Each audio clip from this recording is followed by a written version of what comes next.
ఇవాళ కథలో ఒక స్త్రీ పురుషుడు గుడి దగ్గరికి వచ్చి, గురువుగారు, నేను నా భార్యని వదిలేసి తను తన భర్తని వదిలేసి మేము పెళ్లి చేసుకోవడానికి వచ్చేశాము, తర్వాత ఏం చేయాలో చెప్పండి స్వామి అని అంటారు. అది విని వీళ్ల మూర్ఖత్వాన్ని తొలగించాలనుకున్న గురువుగారు, తప్పకుండా నాయనా, దానికి ముందు మీరు నాకు ఒక సహాయం చేయాలి అంటాడు.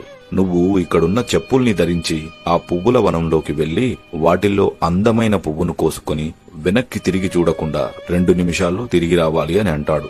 అలాగే అని తన చెప్పులు విడిచి కొత్త చెప్పులు ధరించి వనంలోకి వెళ్లిన అతను ముందుకు వెళ్లే కొద్దీ ఈ పువ్వు కంటే మరో పువ్వు బాగుందని, మరో పువ్వు కంటే ఇంకొక పువ్వని వెళుతూ వెళుతూ చివరికి ఏ పువ్వు కోయకుండా సమయం దాటాక తిరిగి వచ్చి, క్షమించండి గురువుగారు, ఈ చెప్పులు కొత్తవి కాబట్టి ఆలస్యమయ్యింది, అదే నా చెప్పులుంటే బాగుండేది అని అంటాడు. గురువుగారు, బాబు, వనంలో అన్ని పువ్వులు ఉన్నా నీ మూర్ఖపు ఆశ వలన ఏ పువ్వు కోయలేకపోయావు.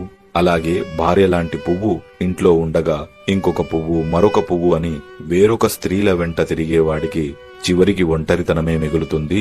నువ్వు నడిచిన దారిలో ముల్లుల్ని, రాళ్లల్ని, కొండల్ని ఎక్కడానికి తోడున్న చెప్పుల విలువ తెలిసిన నీకు నీతో పాటు తోడు నిలుస్తూ నీ సుఖ దుఃఖాల్లో, కష్ట నష్టాల్లో తోడున్న నీ భార్య విలువ తెలుసుకోలేవా అని అంటాడు. తనతో పాటు వచ్చిన స్త్రీకి ఎలా గుణపాఠం నేర్పాడో ఇంకొక భాగంలో చూడండి.